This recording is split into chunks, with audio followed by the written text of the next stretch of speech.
وإما رزق الله فإذا هو ذو أهل ومال ومعه دينه وحسبه وإن المال والبنين حرث الدنيا والعمل الصالح حرث الآخرة وقد يجمعهم الله لأقوام.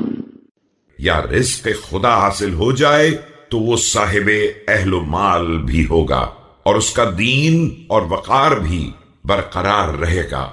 یاد رکھو مال اور اولاد دنیا کی کھیتی ہے اور عمل صالح آخرت کی کھیتی ہے. اور کبھی کبھی پروردگار بعض اقوام کے لیے دونوں کو جمع کر دیتا ہے. فاحذروا من الله ما حذركم من نفسه واخشوه خشية ليست بتعذير واعملوا في غير رئاء ولا سمعة.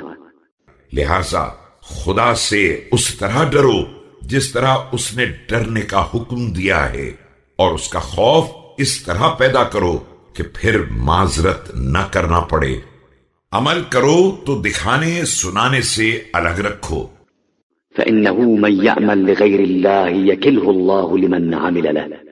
نسأل الله منازل الشهداء ومعايشة السعداء ومرافقة الأنبياء. کہ جو شخص بھی غیر خدا کے واسطے عمل کرتا ہے خدا اسے اسی شخص کے حوالے کر دیتا ہے. میں پروردگار سے شہیدوں کی منزل، نیک بندوں کی صحبت اور انبیاء کرام کی رفاقت کی دعا کرتا ہوں. أيها الناس إنه لا يستغني الرجل وإن كان ذا مال عن عثرته ودفاعهم عنه بأيديهم وألسنتهم وهم أعظم الناس حيطة من ورائه وألمهم لشعفه.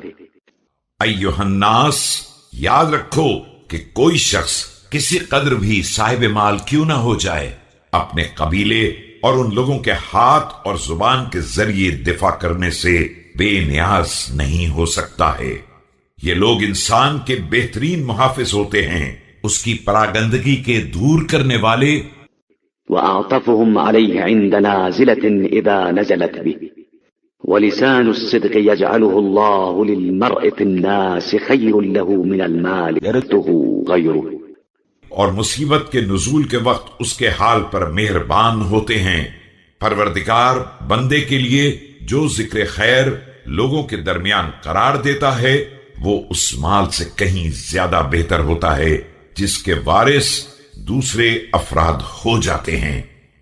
ألا لا يعدلن أحدكم عن القرابة يرى بها الخصاصة أن يسدها بالذي لا يزيده إن أمسكه ولا ينقصه إن أهلكه ومن يقبض يده عن عشيرته. آگاہ ہو جاؤ کہ تم سے کوئی شخص بھی اپنے اقربا کو محتاج دیکھ کر اس مال سے حاجت براری کرنے سے گریز نہ کرے. جو باقی رہ جائے تو بڑھ نہیں جائے گا اور خرچ کر دیا جائے تو کم نہیں ہو جائے گا. اس لیے کہ جو شخص بھی اپنے عشیرے اور قبیلے سے اپنا ہاتھ روک لیتا ہے فإنما تقبض منه عنهم يد واحدة وتقبض منهم عنه أيد كثيرة ومن تلن حاشيته يستدم من قومه المودة. تو اس قبیلے سے ایک ہاتھ رک جاتا ہے اور خود اس کے لیے بے شمار ہاتھ رک جاتے ہیں، اور جس کے مزاج میں نرمی ہوتی ہے وہ قوم کی محبت کو ہمیشہ کے لیے حاصل کر لیتا ہے.